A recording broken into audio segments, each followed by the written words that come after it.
사실 처음부터 중국집의 대표 메뉴가 짜장면이었던 것은 아닙니다. 박정희가 정권을 잡게 되자 짜장면이 탄생하는 중요한 계기가 생깁니다. 이건 꼭 가서 드셔보세요. 그래, 짜장면 이런 맛이었어 하는 느낌이 확 듭니다. 안녕하세요, 정재훈입니다. 오늘 함께 먹어볼 진지는 특별한 날이면 생각나는 음식, 짜장면입니다. 아마 오늘 점심이 중국집이라면 어떤 메뉴를 고를지에 대해서 고민도 해볼 필요가 없으실 거예요. 대부분 짜장 아니면 짬뽕, 짜장이냐 짬뽕이냐 저도 너무 많이 고민했었던 문제인데 사실상 짬뽕은 짜장면을 넘어선 적이 한 번도 없습니다. 한국인이 좋아하는 중국 음식 이런 것들에서 항상 1위는 짜장면이었습니다. 영화, 드라마, 만화 할 거 없이 수많은 컨텐츠에서 소재로 사용되는 음식이 바로 짜장면입니다.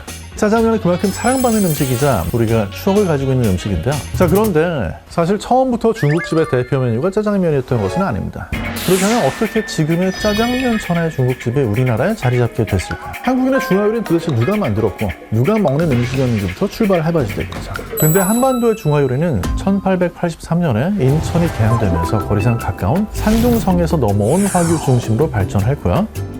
주요 고객이 고향 음식이 그리운 그런 화교들. 근데 그때는 중국집의 종류도 다양했는데요. 가장 큰 규모는 종업원이 한 20명에서 40명 정도 되는 그런 고급 중화요리죠. 여기에서는 다양한 고급 요리를 판매를 했죠. 조금 더 작은 중간 규모의 중화요리 음식점에서는 이제 우동, 잡채, 만두 이런 것들 주메뉴로 했고요. 제일 작은 중국 음식점에서는 뭘 팔았을까요? 호떡을 팔았습니다. 호떡은 가격이 굉장히 쌌어요. 호떡 한 개에 5전이었는데 당시 외식 메뉴 중에서는 가장 싼 가격에 속하는 축이었어요. 값도 싸죠? 쉽게 상하지도 않죠? 이제 이 호떡을 한 보따리씩 싸들고 다니면서 먹는 거예요.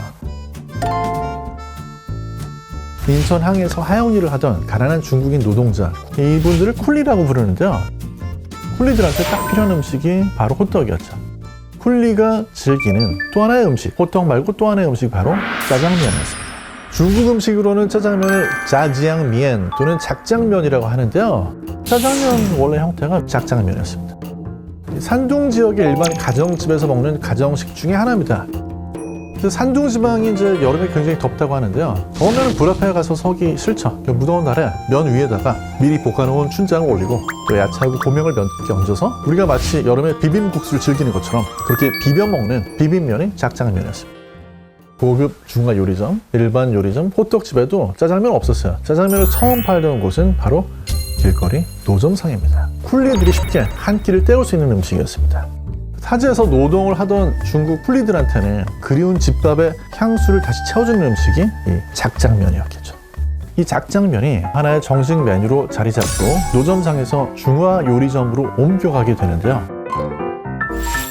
여기로 옮겨가면서 몸값을 올려가는 사이에 세상이 변합니다. 조선 독립, 한국 전쟁을 겪고 박정희가 정권을 잡게 되죠. 자, 그런데 짜장면이 탄생하는 중요한 계기가 생깁니다. 아마 라면 회차 때 보신 분들도 계실 텐데 혼분식 장려 운동이라는 게 일어나죠.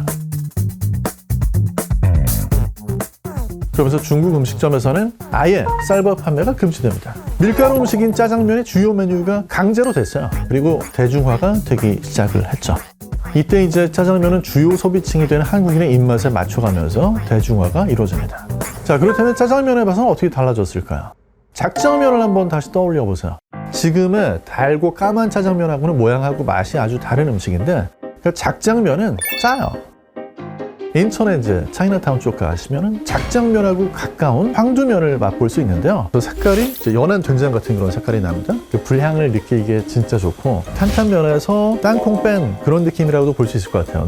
이거는 한번 맛을 보면 다시 한번 맛을 보고 싶은 그런 맛이에요. 지금 짜장하고 사실 우리가 모르는 가장 확연한 차이가 아마 제일 큰 차이는 장의 차이일 거예요. 춘장은 중국에 없습니다. 작장면에 얹어 먹던 게 원래 중국식 된장이었는데 이게 천면장이죠. 춘장은 이건 한국에서 만들어진 새로운 장입니다. 근데 현재 중국집 점유율의 90%를 차지하는 사자표 춘장이 등장하면서 지금의 짜장면이 정착했다고 해도 과언이 아닌데요. 당시에 대부분의 중식당은 사자표 춘장을 만드는 영화식품이라는 것도 직접 재래식으로 장을 담갔어요. 이제 경쟁이 벌어지면서 춘장은 색이 진할수록 향과 맛이 좋다는 마케팅 전략이 먹히기 시작을 한 거죠. 실제로는 이제 춘장이 숙성이 되면 우리 된장하고 마찬가지로 처음에 노란색이었다가 갈색이 되고 나중에 흑색으로 변하는 거거든요. 그런데 까맣게 될 때까지 춘장을 숙성하면 너무 짜가지고 쓰기 어려워집니다. 어떻게 하면 면장을 까맣게 만들까 고민하던 영화식품에서 묘안을 낸 게 면장에다 캐러멜을 첨가해보자. 그래서 까만색의 단맛까지 극대화된 춘장으로 새롭게 태어난 짜장면이 한국인의 입맛에 더욱 안성맞춤이 된 거죠. 사실 짜장면에서 제일 재밌는 점 중에 하나는요, 왜 작장면이 달콤한 짜장면이 됐을까 하는 점이죠. 사실 단맛은 우리가 인간 본연에 선호하는 그런 맛입니다. 이건 우리가 엄마젖을 먹을 때부터 나타난 현상이에요. 엄마젖도 달거든요. 애기들한테 약 줄 때 설탕 이렇게 타가지고 달게 해서 주면은 그나마 좀 먹일 수 있잖아요. 그래서 낯선 음식을 먹을 때 단맛이 있으면 더 친숙하게 맛있게 먹을 수 있어요. 생각해보면요, 짜장면뿐만 아니라 피자도 파스타도 달고 해외에서 들어온 음식은 본토에서 즐기는 원래 버전보다는 항상 더 답니다. 이 짜장면은 달콤한 짜장면이 너무 맛있어가지고 원래의 작장면으로 돌아가지 못했어요. 그래서 말 그대로 짜장면으로 한국의 중화요리가 천하통일이 돼버렸죠. 근데 이제 예전에는 메뉴판에서 짜장면을 찾으면 짜장면 하나가 있었거든요, 주로. 근데 지금은 간짜장, 삼선짜장, 유니짜장, 유술짜장. 자, 그런데 짜장면을 이렇게 다양화시킨 거는 바로 한국 정부입니다. 왜냐하면 1970년대에 물가가 미친 듯이 솟아올랐어요. 짜장면도 확실히 더 상승하게 되죠. 정부에서 이제 강제적으로 물가를 통제하는 데 나서게 되는데 짜장면도 이때 가격 규제 대상에 올라갑니다. 물가 상승 때문에 타격을 중국집 주인들이 받을 수밖에 없었던 거죠. 그러니까 어떻게 해야 돼요? 메뉴를 새로 만들어내면 되죠. 짜장면의 변종 메뉴가 이때 많아집니다. 유니짜장, 유술짜장 어떻게 다른지 아세요? 유니짜장은 이제 갈아서 만든 거고 유술짜장은 좀 길쭉하게 고기를 썰었죠. 옛날 짜장 같은 경우는 이렇게 드셔보시면 이게 맛이 좀 다른데 이제 그런 느낌을 가질 수 있는데요. 사실 우리가 모르는 가장 확연한 차이가 기름이기 때문에 그렇습니다. 초창기 짜장면은 춘장을 볶을 때 라드를 썼어요.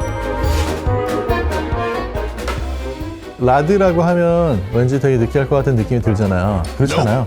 동물성 유지에는 어떤 풍미를 내는 물질들이 더 많이 들어있어요. 그래서 이런 것들이 이제 볶는 과정에서 화학 반응을 일으키면서 식물성 기름만 가지고는 낼 수 없는 그런 복잡한 풍미를 만들어내는 거죠. 원래는 라드를 사용해서 볶은 그런 짜장면이 주류였는데 동물성 지방이 안 좋다는 그런 생각 때문에 짜장면도 이제 식물성 기름을 쓰는 그런 짜장면으로 바뀌게 됩니다. 라드로 볶은 짜장면이 찾아보기 어려운 그런 짜장면이 되다 보니까 요즘에는 그런 짜장을 찾아다니는 분들이 있어요. 저도 한번 가봤습니다. 인천의 대창반점이라는 곳을 가봤는데요. 여기에서 이제 간짜장 라드로 볶았습니다. 라드로 볶은 짜장이 확실히 맛이 더 구수하면서 부드러운 풍미가 있습니다. 근데 정말 맛있는 건 뭐냐면 달걀 후라이예요. 흰자는 완전히 튀겨내가지고 입에 딱 넣었을 때 바삭바삭하게 씹히는데 반숙은 노른자가 앞쪽에 탁 터지거든요. 이게 짜장하고 맛이 너무 잘 어울려요. 짜장은 이런 맛이었어 하는 느낌이 확 듭니다. 이거는 꼭 가서 드셔보세요. 짜장면을 먹으면 소화가 안 된다는 말이 있죠. 자, 여기에 대해서 제가 말씀을 드리면 설득력이 없다는 거.